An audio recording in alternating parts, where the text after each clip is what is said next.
and it was up to 130 like the week before. All right, enough of that. Let's get to some news.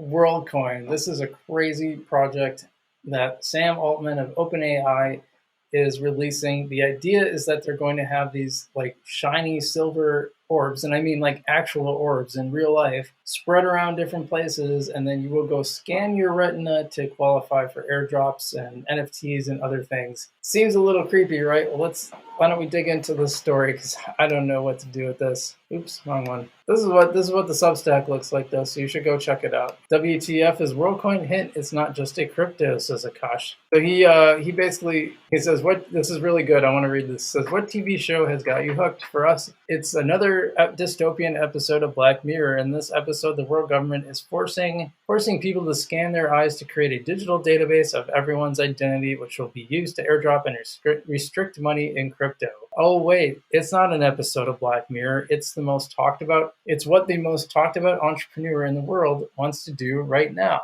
Oh gosh, yep, that is Sam Altman, the CEO of OpenAI, which is, frankly, ChatGPT is awesome. But now apparently he wants to digitally use this digital identity biometric system called WorldCoin, which apparently he's been working on for 4 years. Yeah, dystopian. Oh, come on now. So WorldCoin launched on July 24th, and in just 4 days, onboarded 2 million people. The world token, WLD, reached $250 million, distributed 1,500 orbs in 35 cities across 3 continents. So that's right. WorldCoin is a crypto project that uses iris scanning to verify users' identities. So basically, they're just going to scan your eye, and then you get crypto. Now, Alvin's goal is to give humans the ability to prove to other humans that they're human, which kind of makes sense when you're the founder of an artificial intelligence program, that you would want people to be able to identify who's actually real versus an AI bot. So this is what, I'm not kidding, this is what they look like.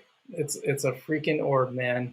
That's wild. That is just wild. And he put a whole bunch of these out already. So you scan your eyeball to get the world tokens. I just can't see that they should have an R in there, right? So it looks like world. Anyway, creating digital identities called the World ID and registering them on the WorldCoin database. Like, this is some real World Economic Forum stuff. Like, I know it's him doing that, but it freaks me out, man. So Altman thinks it's going to be like a financial failsafe when AI takes over the world.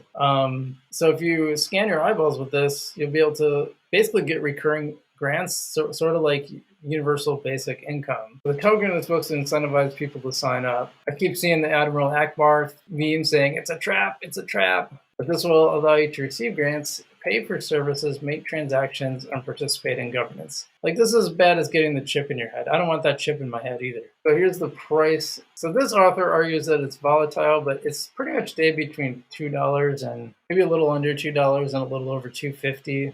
I don't think that's not that wild for a new crypto. So I know he says it's like volatile, but for like a brand new crypto, that's pretty par for the course from what I've seen. But there's some issues with the supply and distribution. I think this is what's worth digging into. So the total supply is fixed at 10 billion. So that's exactly what Algorand says. And right now, only 143 million wild tokens are circulating, but that's, considering it just launched, that's not really that surprising. Let's see, of the 143 million, 43 million is allocated to users who have verified their identity. The rest is loaned to market makers who are based on outside the US. Loans for 3 months. And after that time, market makers have the option of returning the loan amount or buying World at a fixed price of $2.80. So there's really no incentive for these market makers, the World makers liquid, which is really odd, right? So as our friend here at Grit Capital says, so after 3 months, market makers have no incentive to keep World makers liquid, and market makers, I assume you meant to say, or if the price is above $2.80, they'd rather buy the wild tokens at the fixed price of $2.80 and sell it for a quick profit. Either way, the holders of Wild will face price uncertainty. Now, this is the big red flag. That's the big one. That's like just crazy. So like, this thing's going to be worthless. I don't understand why you would do that. That's a weird way to provide liquidity, I think. So really interesting stuff. Without the right start to your day, your morning could hit a wall. Is he okay? I think frankly that sounds like the opposite of that's so centralized. That is like the opposite of decentralized, and it just sounds like a dystopian nightmare. Those orbs, I mean, come on, that is super creepy.